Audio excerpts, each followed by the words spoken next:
Kita akan jawab beberapa pertanyaan dari tanpa nama. Bagaimana adabnya bila imam setelah sholat fardu membaca zikir yang keras, tapi masih ada jamaah yang masbuk? Tashwish, mengganggu. La tushawwish, jangan kau ganggu orang sholat. Yang dimaksud dengan kalimat mengganggu itu adalah bacaan selain zikir. Ada orang sholat, Allahu Akbar, tiba-tiba dia di samping nyanyi. Itu namanya mengganggu. Tapi kalau ada orang sholat, yang lain yang sebelah subhanallah, subhanallah, subhanallah, apakah terganggu? Tidak. Yang terganggu dengan subhanallah itu setan. Kenapa? Karena bacaan zikir dengan sholat isinya sama. Aqimis sholata li zikri, dirikanlah sholat untuk zikir mengingat aku. Orang yang berzikir sama circle-nya, sama signalnya. Orang yang berzikir mengingat Allah, orang yang sholat mengingat Allah. Orang yang sama-sama mengingat Allah tidak saling mengganggu dan tidak saling terganggu. Jadi kalau ada orang sholat, orang sebelah itu berzikir, tapi zikirnya mengganggu, dua kemungkinan. Yang sholat itu setan atau yang berzikir itu setan. Dia udah tahu bahwa zikir itu tidak terlalu kuat, tidak terlalu pelan. Subhanallah, subhanallah. Udah tahu ada orang sholat, kuat-kuat matanya ke situ lah. Subhanallah, subhanallah. Ini setan. Ini setan yang sedang berzikir. Pak Ustadz, zikir setelah selesai sholat itu kan zikirnya sir. Itu menurut mazhab Syafi'i. Zikirnya jahar, mazhab muridnya Imam Syafi'i, namanya Hambali, Imam Ahmad bin Hambal. Menurut mazhab Syafi'i, berzikir itu jahar sementara makmumnya tahu. Kalau makmumnya sudah tahu, zikirnya sir. Maka di sebagian masjid zikirnya sir. Pas imam ditanya, Pak Imam zikirnya kok enggak jahar? Makmumnya udah tahu. Ustaz Somad kalau jadi imam bacanya, saya kalau jadi imam zikir saya jahar. Kenapa Ustaz enggak baca sir? Karena makmum saya ada 3 orang enggak tahu. Yang pertama anak kecil, dia enggak tahu. Yang kedua mu'alaf baru masuk Islam. Yang ketiga orang tua, udah tahu cuman lupa. Maka mereka dikasih tahu. Anak-anak ini pulang ke rumah, nanti ditanya sama emaknya, nah zikir di masjid tadi apa? Tapi kalau saya zikir kuat, dia tahu subhanallah, subhanallah, tapi tidak terlalu kuat. Nggak mungkin juga orang di masjid zikir sampai subhanallah, subhanallah. Kau zikir apa ngamuk?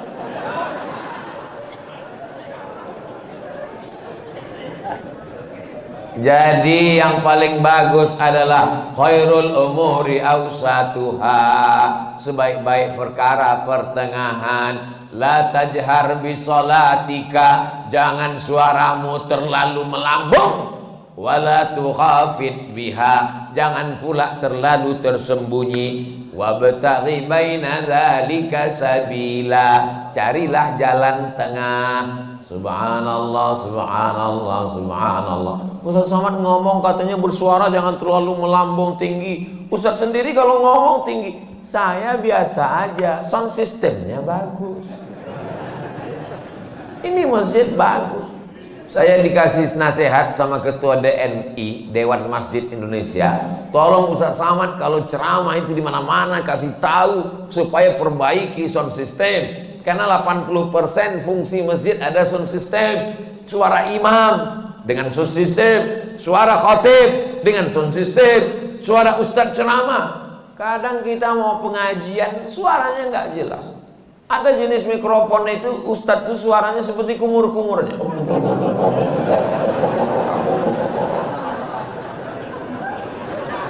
Tapi di masjid Darul Hamid, Baitul Hamid, bait rumah, Hamid rumah orang yang memuji Allah, rumah yang terpuji. Masya Allah, tenang, sound sistemnya mantap, cuman agak panas saja dikit.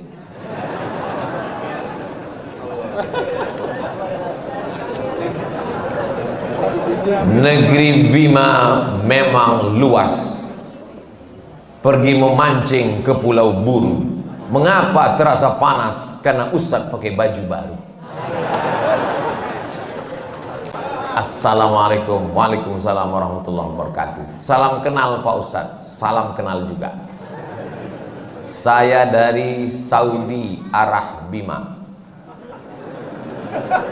Ada orang sholat 60 tahun, tidak ada satupun sholatnya yang diterima, karena mereka tidak meluruskan ruku dan sujud. Ruku dan sujud yang bagaimana yang benar itu Pak Ustadz Somad? Irji ila salatika fa innaka lam tusalli. Ulangi sholatmu karena sholatmu tidak sah. Sahabat itu pun mengulangi sholatnya. Irji ila salatika fa innaka lam tusalli. Ulangi salatmu karena salatmu tidak sah. Sahabat itu pun mengulangi salatnya. Irji ila salatika fa innaka lam tusalli. Ulangi salatmu karena salatmu tidak sah. Dia pun mengulangi salatnya. 3 kali dia ulang. Akhirnya setelah dia ulang 3 kali, gimana yang benar itu ya Rasulullah? Kata Nabi, hatta tatma'inna raki'an. Kalau kau ruku, rukuknya tumakninah. Makna tumakninah 2. Yang pertama, ada tempo tenggat waktunya. Seminim-minimnya ruku, 1 kali tasbih. Subhana rabbiyal azimi wa bihamdih. Walaupun 1, tapi dibaca itu ada tumakninahnya. Subhana rabbiyal azimi wa bihamdih. Kenapa orang sholat nggak ada tumakninahnya? Seperti pohon bambu di tepi sungai ditiup angin, karena nggak dibaca di mulut. Allah Allah Allah Allah Allah Allah Allah Allah Allah. Pas ditanya, kenapa kau sholat cepat betul? Maaf, nama saya Valentino Rossi, pembalap, pemuda berbadan gelap. Yang kedua, kenapa tidak ada tumakninah? Tidak benar rukuknya. Kalau diletakkan bejana di atas, tidak tumpah airnya, diagak-agak demikian. Jangan terlalu tunduk ke bawah seperti kambing lapar dapat rumput. Jangan mendongak ke atas seperti kuda jantan melihat kuda betina, apalagi kuda liar. Maka dia harus diagak-agak, dikira-kira. Jadi makna tumakninah 2, gerakannya dan waktunya.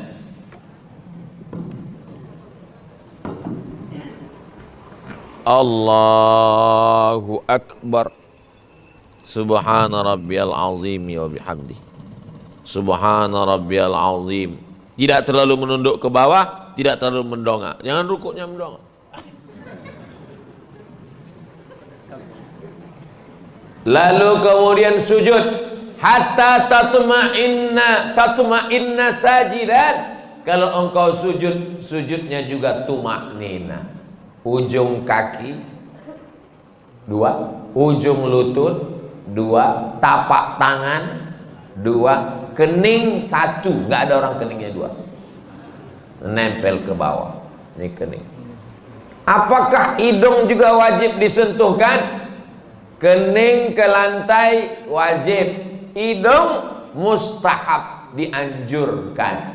Yang paling bagus hidung. Cuman beda kita dengan orang Arab. Orang Arab tuh nggak terlalu terpaksa, kena dia.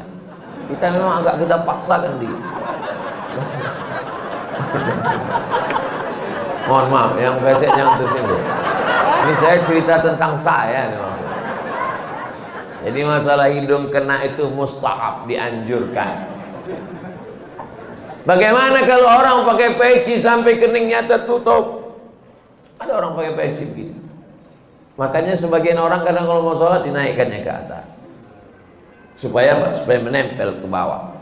Afdolnya demikian. Bagaimana kalau ada orang keningnya tertutup? Maka sesungguhnya kain pada bagian tubuh yang menutupi tidak membatalkan sholat. Mana dalilnya? Karena ada seorang sahabat Nabi sedang sholat, dia ambil ujung jubahnya, dia tutupkan ke atas pasir, karena dia tidak mau keningnya menempel ke pasir karena panas, terik, nggak ada sajadah. Sholat dia, pas mau sujud, ujung jubahnya dia sujud di atas. Itu dalil boleh menempelkan ke kain yang menempel ke badan.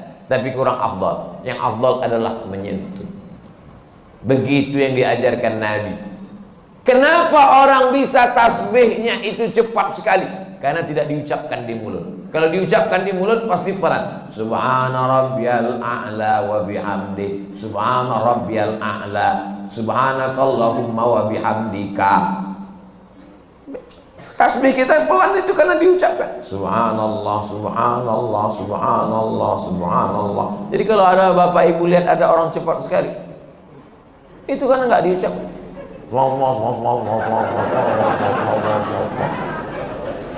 Nggak diucapkan. Bahkan kata Syekh Ali Jum'ah, itu pakai nafas membantu lebih khusyuk diucapkan walaupun sholat zuhur dan asar.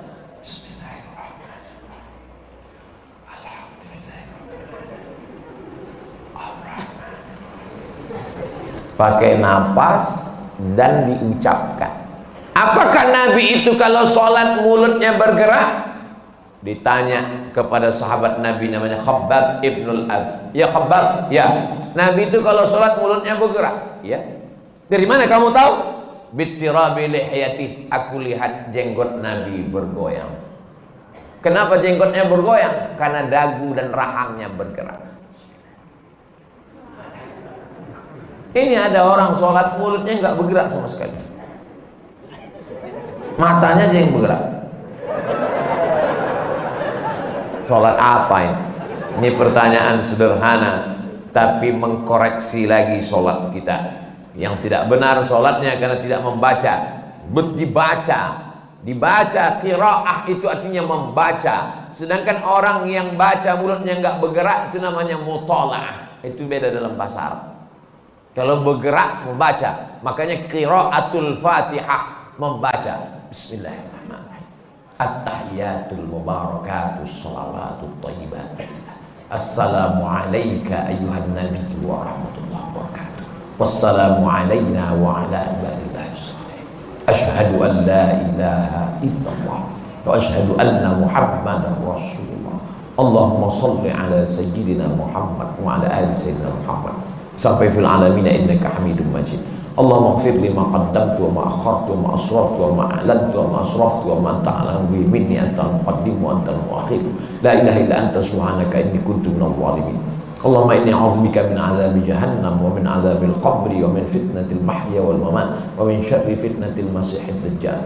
Allahumma a'inni 'ala dzikrika wa syukrika wa husni ibadatik. Assalamualaikum warahmatullahi. Assalamualaikum warahmatullahi. Tumakninah. Kalau tidak ada tumakninah, kata Nabi, ulangi sholatmu karena sholatmu tidak sah. Mari kita jaga sholat kita lagi insyaallah. Jangan menjadi pencuri-pencuri sholat. Bagaimana pencuri sholat? Karena tidak lengkap rukunnya, syarat-syaratnya menurut pandangan ulama fikih. Ada orang sekarang ketika ditanya, kamu sholatnya kok cepat sekali, nggak lengkap. Yang penting hati kita. Ini orang tidak belajar fikih, nggak ngaji. Dan orang seperti ini tidak ada di Bima. Dulu pernah ada tapi udah meninggal. Assalamualaikum Ustaz. Waalaikumsalam. Berkaitan dengan kirim Al-Fatihah, apakah Nabi ngirim Al-Fatihah untuk istrinya Siti Khadijah? Apakah Nabi ngirim Al-Fatihah untuk Ja'far saudara kembarnya? Apakah Nabi para sahabat kirim Al-Fatihah? Supaya kami paham Pak Ustadz. Jadi ini yang nanya ini, dia mau beramal kalau dilakukan Nabi. Kalau nggak dilakukan Nabi, nggak mau. Enggak apa-apa, bagus. Ada seorang sahabat Nabi, bukan sahabat Abdul Somad. Dia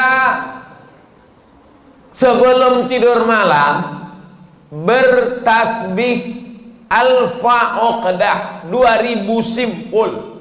Diambilnya simpul tali 2000. Simpul tali 2000. Habis itu zikir subhanallah subhanallah subhanallah 2000 simpul. Sekarang saya tanya, bolehkah bertasbih 2000 kali sebelum tidur malam? Boleh apa enggak boleh? Sekarang balik pertanyaan ini, pernahkah Nabi melakukannya? Enggak pernah. Kalau enggak pernah dilakukan Nabi, apakah boleh dilakukan? Tadi katanya yang boleh, sekarang enggak boleh. Ternyata kalau ngomong sama orang belum sarapan susah ya.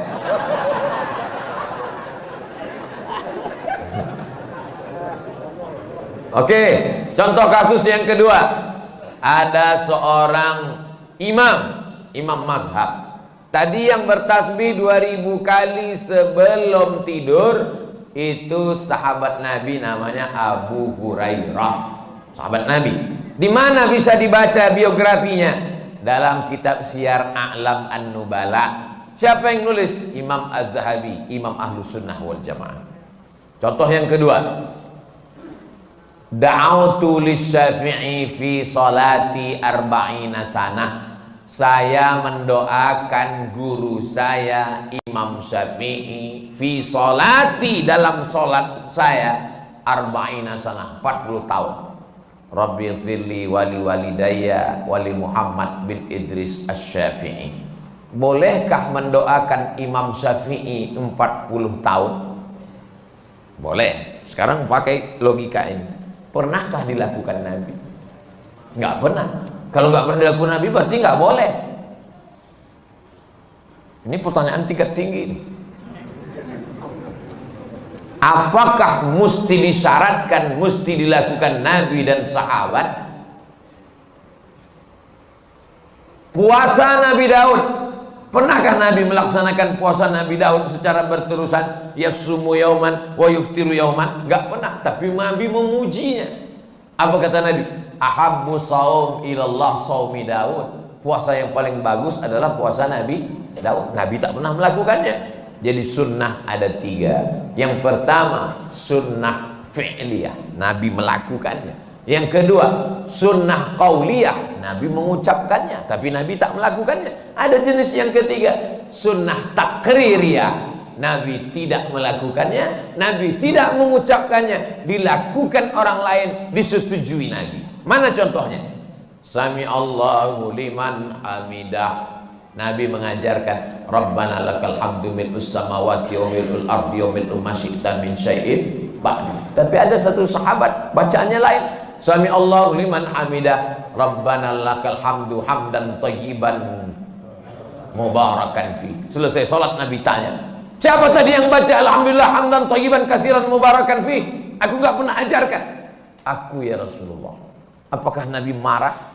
Aku nggak pernah melakukannya. Kenapa kamu pandai-pandai buat doa itu? Kau masuk neraka jahanam. Apa kata Nabi? Apa kata Nabi? Ra'aitu bid'an wa salasuna malakan yabtadirun. Aku lihat 39 malaikat turun dari pintu langit ingin mencatat doa yang kau baca. Nggak pernah dibaca Nabi. Begitu juga dengan Allahu Akbar kabira. Diriwayatkan oleh Abdullah bin Umar bin Khattab. Nabi mengajarkan Allahumma ba'id baini wa baina khatayaya kama ba'adta bainal masyriqi wal maghrib. Sahih Bukhari. Allahu Akbar kabira ada juga dalam Sahih Bukhari. Nabi tidak pernah mengucapkannya. Siapa yang membaca itu? Sahabat. Allahu Akbar. Tiba-tiba ada sahabat di belakang. Allahu Akbar kabira walhamdulillahi katsira wa subhanallahi bukratan wa asila. Titik. Wajah tu wajhiyya itu iftitah lain. Selesai sholat Nabi tanya, siapa tadi yang baca Allahu Akbar kabira? Ana ya Rasulullah. Apa kata Nabi? Futihat abwabus sama, terbuka pintu-pintu langit, malaikat turun mencatat doa yang kau baca. Ini jenis takriri. Makanya perbuatan kalau tidak dilakukan Nabi adalah bid'ah. Betul kata Imam Syafi'i, kalau dia bertentangan dengan syariah, selama masih ada dalilnya, tidak bertentangan dengan syariah, maka dia tidak disebut bid'ah dhalalah, tapi dia disebut dengan mahmudah. Sekarang tentang mengirimkan Al-Fatihah kepada orang meninggal dunia, sampai apa tak sampai? Siapa bilang sampai? Memangnya yang udah meninggal itu pernah ngasih tahu? Alhamdulillah titipannya udah sampai, makasih ya. Imam Ibnu Taimiyah punya murid namanya Imam Ibnul Qayyim Al-Jauziyah, punya kitab namanya Kitab Ar-Ruh, sudah diterjemahkan ke bahasa Indonesia 3 huruf, R-O-H, roh.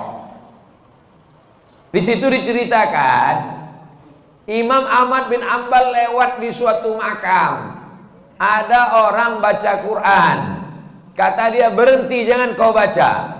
Lalu disebutkanlah sanad-sanadnya bahwa membaca Quran itu untuk orang meninggal dunia tidak terlarang.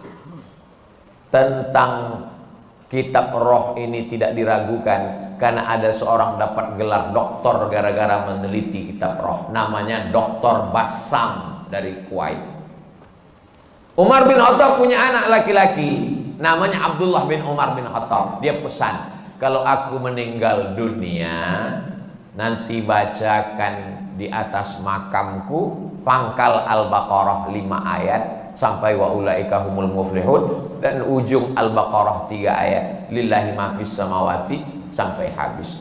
Pesan Abdullah bin Umar bin Khattab kepada orang, nanti kalau aku sudah meninggal. Berdasarkan itu Imam Nawawi meninggal tahun 676 dari kalangan mazhab Syafi'i, dalam kitab Al-Azkar mengatakan, wa in khatimul Qur'ana fahuwa hasanun, seafdal-afdalnya dibacakan sekhatam Al-Quran. Kalau tidak sanggup sekhatam Al-Quran, likulli syai'in qalbun, segala sesuatu punya hati, wa qalbul Quran Yasin, hatinya Al-Quran adalah Yasin. Enggak sanggup juga Ummul Quran Al-Fatihah.